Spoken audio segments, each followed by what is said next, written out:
Hey, my name is Joanna Pippin, and today I'm going to take a few moments to explain to you about the 6 Thinking Hats methods of parallel thinking, which is taught in Nursing 320 course titled Introduction to Nursing Leadership of the University of Mount Olive RN to BSN degree program. This video is an assignment for my Master's of Science in Nursing degree program at the University of Mount Olive, and this short 5-minute lecture will be using the principles of adult learning theorist Dr. Edward D. Bono, who developed the 6 Thinking Hats method of parallel thinking process that helps people be more productive, focused, and mindfully involved. Let me give you a brief overview of the 6 Thinking Hats method. It is to improve your skills to overcome confused thinking that arises from trying to do too much at once and to emphasize what can be done, not what is. The two main purposes of the 6 Thinking Hats are that it simplifies thinking by having to deal with one thing at a time, allows a switch in thinking without threatening ego, and used to look at decisions from a number of important perspectives and stray from your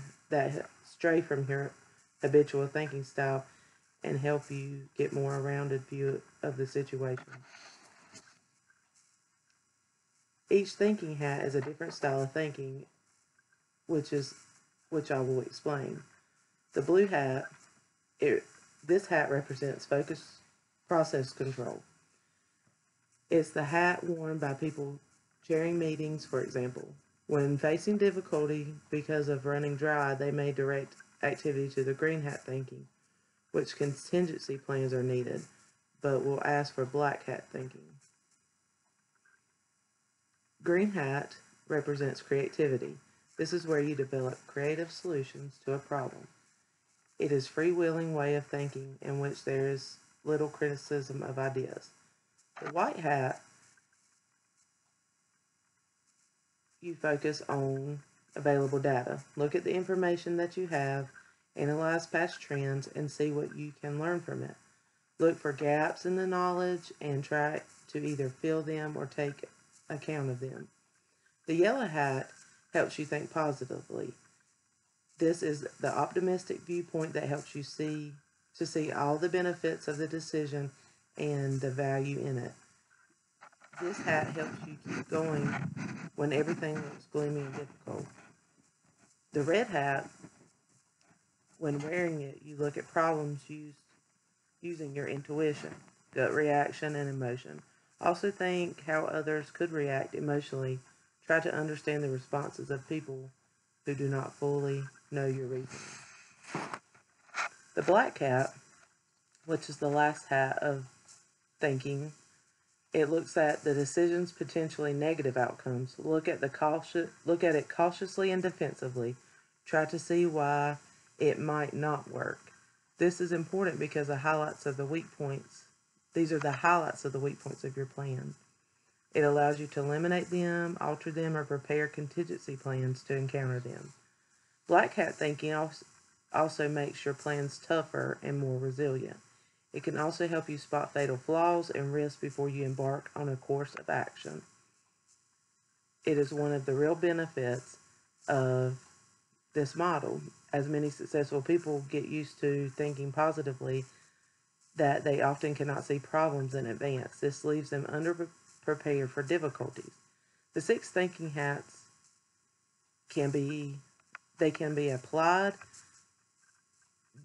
by using each hat during the thinking process to help with leadership development, creative and innovative thinking, making leadership decisions, critical thinking skills, and solving problems. When the interdisciplinary team members use the 6 thinking hats, it leads to team productivity.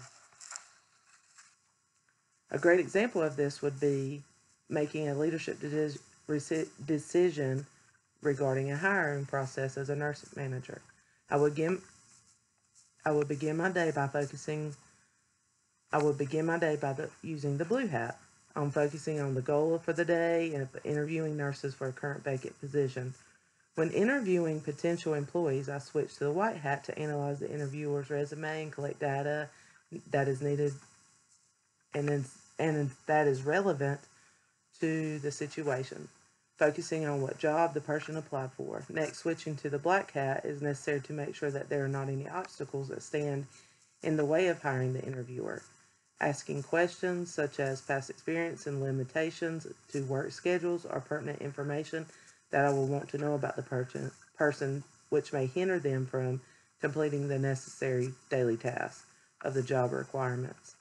Then placing on the green hat to think of a solution of why the interviewer may fit best for the position, even though they may not have the past experience. And at the same time, as a green hat, I will also have on the red hat and receive gut instincts and feelings about the interviewer that may or may not work best for the job position vacancy. Next, placing on the yellow hat, I decide how this interviewer would fit best with other staff members and how valuable it would be to the organization and facility. Last, I will place back on the blue hat and make a decision on whether or not to hire the person for the job that is. In conclusion, the 6 thinking hats can be helped with the thinking process by, again, simplifying and having to deal with one thing at a time, and allows a switch in thinking without threatening the ego. One or more hats can be used at the same time to help with the thinking process and problem solving. Thank you for your time and attention. Please, after the video, complete a short evaluation and return it via email to Dr. Karen Rawls within 3 days at karen.rawls@moc.edu. Thank you.